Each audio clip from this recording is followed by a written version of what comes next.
You're listening to the Belmar Bites podcast, brought to you by Belmar Consulting. Okay, welcome. Yeah, good to see you. Here we are. It is, we're recording this and releasing on July 17th and episode number 5. So excited for this one. I think we've got a couple of interesting topics to cover on the pod today. And it's maybe just a quick recap. We're at episode 5, so 4, I would say, interesting conversations that we've had up to this point, and I think it's just now starting to, in my eyes at least, starting to kind of open up in terms of just the ideas that we've got for podcast topics. So why don't we kick off today with the kind of topic that's been on my mind a lot, and I know certainly probably on yours, and I would say many people around the world, and that is artificial intelligence and kind of what it's doing, at least what it's forecasted to do in the workplace. And a couple of articles that I was reading this week, just talking about the impact. I would say certainly in a negative way for individuals that worked at companies like Salesforce and Microsoft as they continue to really rely on AI to help drive their business forward. And so, I guess in your perspective, there's a few things we can drill down on, but just maybe Mhm. before we do, give me your thoughts in terms of what you're seeing, kind of what you're hearing from your friends and colleagues, and kind of what do people think about this, and kind of what the direction that we're going. Well, Scott, it's a loaded question, and I know we introduced ourselves in the first couple episodes, but this is the first call of the day for me. This is the first recording of the day, so you're getting my morning thoughts on AI, the most fun topic. But you know what? The reason why I say it's loaded is that we've not seen a revolution like this. This is a pretty monumental revolution. The AI revolution, and being compared to the industrial revolution, compared to the development of electricity. And I think the reality is there's a lot of fear about AI, but there's at the same time a ton of excitement. Just the other day, I was reading a article that, and maybe you saw this, Scott. Um, Meta had hired, Zuck had hired somebody from OpenAI for $100 million. Did you see that? Did you see that article? Yeah, I Did you hear actually that? I saw some clips. I think he was on a podcast. If I'm understanding it correctly, his brother hosts a podcast, and he was on, and Hmm. I had heard him say that they've had some pretty key people on their team at OpenAI get recruited, and my understanding is a signing bonus, not the compensation, but just the signing bonus alone was in excess of 100 million. So at the time he said that, I believe he said they hadn't lost anybody at that point, but boy, you dangle a big enough carrot, I'm sure somebody's going to jump.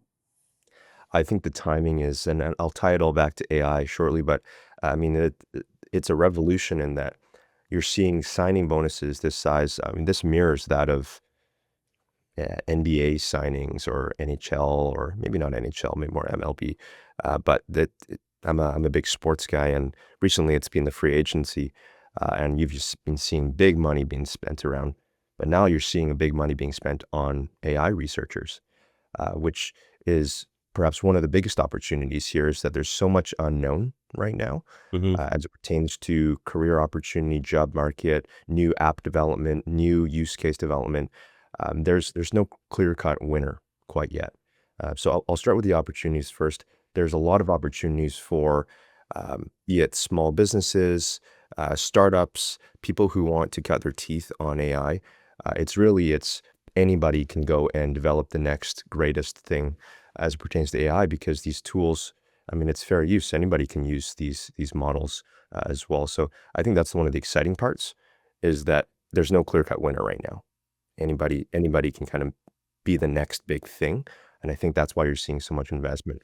On the flip side to that, how does it impact people and employees? And I mean, inevitably, you referenced in the news, you see uh, such and such company lays off X amount of people, and I think again, it's a pretty loaded question, in that there's certainly the increase in productivity, You're getting you do be able to do more with less with Mhm. artificial Yeah. intelligence, and I think that is similar to the revolution aspect. That is not something that will be optional going forward. It is something that will be a must-have going forward, is the utilization or usage of AI in the day-to-day, because, why not? Why would you not use that, kind of suite of tools that increases your productivity? For the employee side or the individual side, I think it inevitably, there will be a rebalance of work. You're going to see perhaps lower skilled work or more repetitive or administrative work transition to higher skilled work. And very similar to when things went to the cloud, things went digital, there's going to be a necessary change, a necessary upskill to the workforce as well. So Yeah. Well, I don't think let it's me all. let me just jump in even on that in terms of that kind of the need for retooling or reskilling. I think that's an absolute given. If you're in a large tech company right now, let's pick a Meta, Google, Salesforce, fill in the blank, with other technology company name. But if you're in that kind of middle tier, middle management, man, oh man, like that to me would be a really risky spot to be in. So certainly retooling and kind of preparing for uh, the impact that AI is going to have, not only on your career, but the impact it's going to have, on your family, and just getting yourself ready for that. Um, I think the flip side of that too is, it's interesting. Just in the last week, I had dinner with a woman that I met, and she's a little further along in her career than I am, but she's founded and sold a couple of companies over the years in technology. So she's a technologist, and she's working right now on an AI startup. And this thing is really targeted at the sales organization within large enterprise companies. And it was a very interesting couple of statements she made. First one was, uh, for decades, the engineers, so i.e., software company engineers, have Yeah. had total control, and that's changed. She's like, I'm a technologist, but I'm not a software developer. I'm a sales slash business executive, and I can now build, and we have our product within a couple of target companies right now. It's an MVP, and they're just in a trial basis. But like she's commenting, like it's me and a couple of other people, and we're going to go and build a 50 to $100 million company with 6 employees. And it's just like, that's absolutely insane. And so the other statement she made was just the ability to go and do it and take back control, which is, again, not for everybody. It's certain individuals that are Mhm, going to really benefit from this, but it's totally doable now to go and start a company mhm. without the full complement of skill set, sales, product team, marketing, all the different roles. Like there's just so much that can be done with a small team. And one of the questions that she was asking me was, what do you use for your accounting software? Which, unrelated to kind of uh, our expertise, but certainly within our business, we use accounting software. And I told her the brand that we use, and she's like, legacy tool. Like, why aren't you using an AI tool? She said, I only want AI software within my business. And so I walked away from that dinner thinking, man, like this is incredible what's going on. Mhm. And it's uh the opportunity is right here right now, and it's very exciting, but it's also very, I think, for maybe transition this into talking about even our business or that of our Yeah. customers. I think there's a lot of fear, there's a lot of anxiety around, what do I do?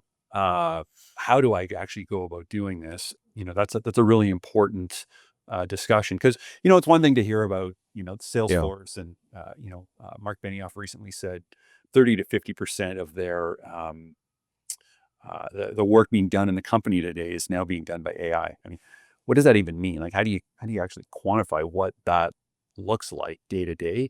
And if I was to take that statement and bring that into our organization or bring that into one of our customers, like, hey, 30 to 50% of our work that gets done every day is being done by AI. Well, what does that look like? And more importantly, how do I actually go and accomplish that? Like, what do I do? What tools do I need to go and do Mhm. that? So, I'd be interested in your perspective on that. Let's drill down on that.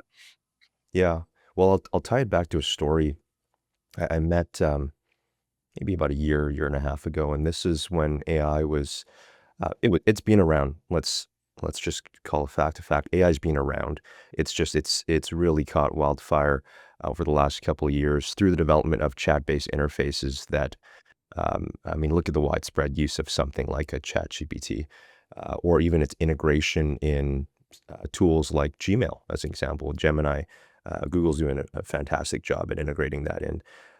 So it's been around, and I was chatting with a CDO, a Chief Development Officer. So she was managing a portfolio of major donors, and this is one of our nonprofit clients, major donors, and there was big fear. And this is a large 50, $60 million organization, foundation, that she had a lot of fear about, um, well, if I give AI this, if I enable AI to take over this aspect, well, then we lose out the entire personal experience side of major donations.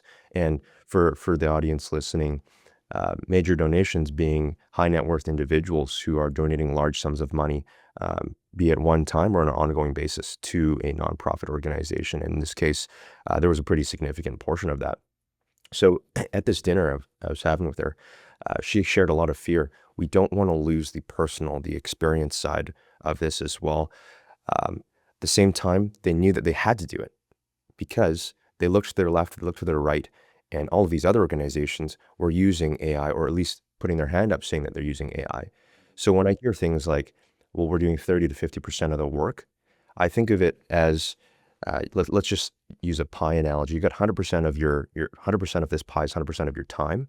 I think it's 30, 50%. You actually stack and increase the size of this pie, that enables further capacity. Yeah.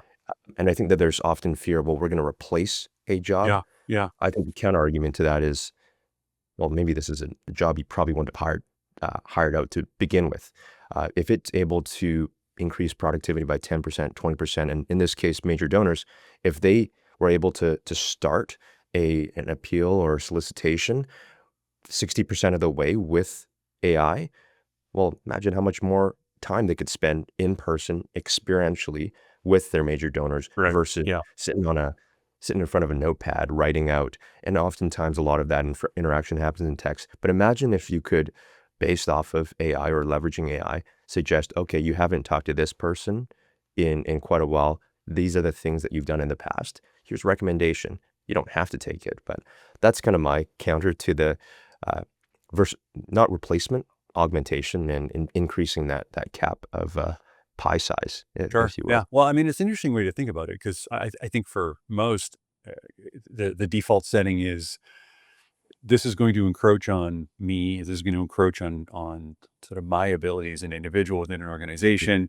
And I mean, there's all sorts of clickbait out there that suggests, and I guess would reinforce that type of thinking. When we think about universal basic income and what are all these people going to do? And, just you need meaning in life to live a highly productive life, which, I totally agree with that statement. And if AI is going to replace me, well, where's my place in this?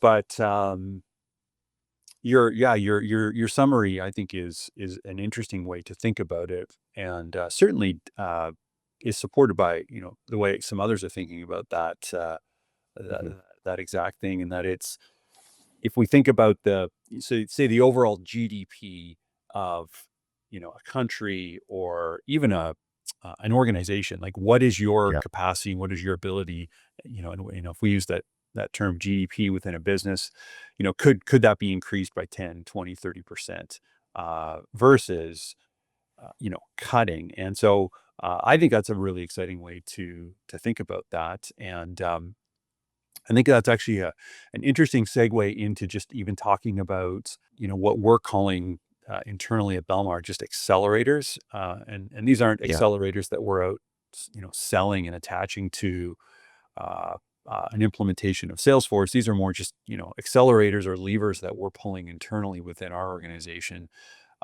to expedite or to create more efficiency within the org. And I know that we've talked about these a lot, and we're certainly we're implementing and are now maybe better said executing on many of these and seeing real productivity gains as a result of it. So further supporting your idea here, which is the net of AI, hopefully will be more productivity with the same Mhm. unit of measure. So Yeah, unpack that a bit in terms of what are some of those accelerators for us and how have they impacted or how will they impact our customers? so a couple that are like real low hanging fruit things that we're using today, almost every day, is content generation. So content generation in many aspects is just the ability to produce a piece of copy or produce a piece of content that needs to get a message out. Be that an email that we're sending out to a group of contacts, an individual message that we're sending, or even if it's documentation of some type that we're assembling for a customer as part of a project. It's just so easy now to use a prompt and put in your ideas. And maybe some of that is long form. In my case, I tend to think better when I'm writing out a little more long form than just bulleted prompts. But taking ideas and uh, I've kind of camped now on Google Gemini, just in part because it's built so well into the Google stack, and we use that. So I will often have multiple Gemini tabs open that I'm sort of dropping ideas into, and it's helping me Mm. in some cases just to produce an idea, to refine an idea, or to just edit copy that I've written. So certainly seeing a huge benefit when it comes to content creation, training, and documentation.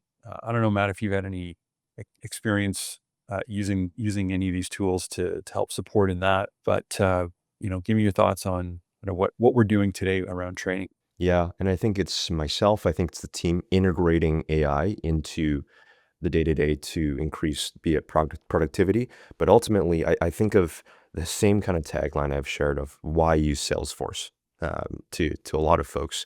It reduces the admin time that you have to spend typing things out, increases the amount of time that you can sell. In the case of AI, it reduces the amount of stuff that you have to do that is just trying to fill out a blank page and increases the amount of time that you can spend in front of customers, building relationships, building experience. And as it pertains to training, I mean, I don't know many people who get out of bed in the morning and get super thrilled about writing out training documentation.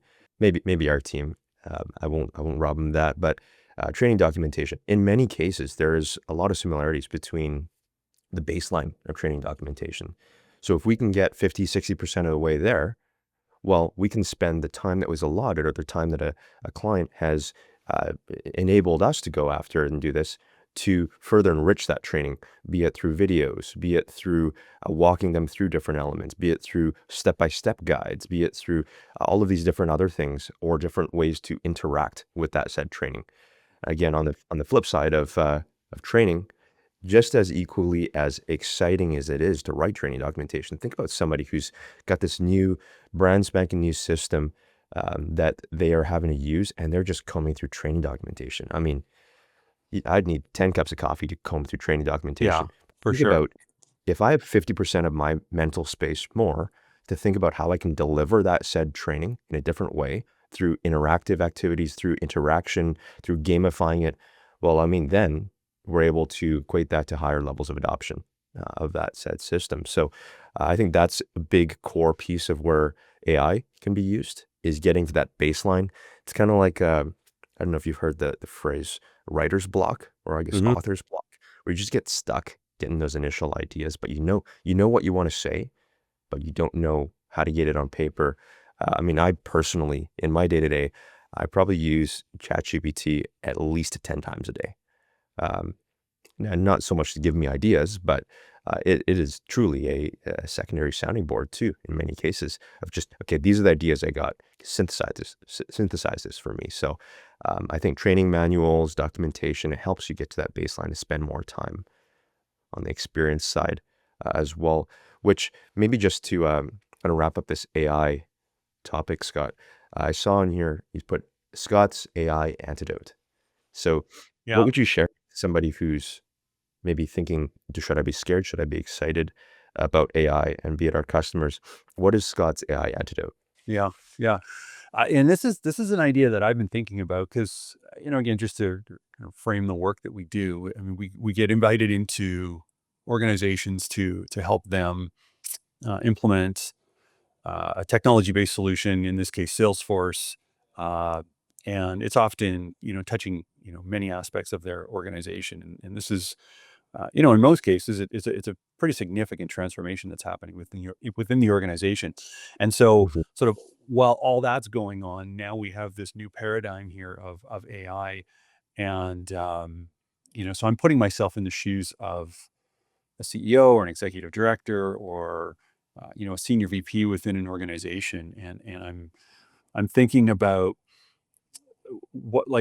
how do I address this? Like, and I think we covered this maybe on one of the previous pods. It's just this sort of kind of accept that everybody in our business today is using AI, Mhm. and we don't have official policies around use it this way, don't use it that way.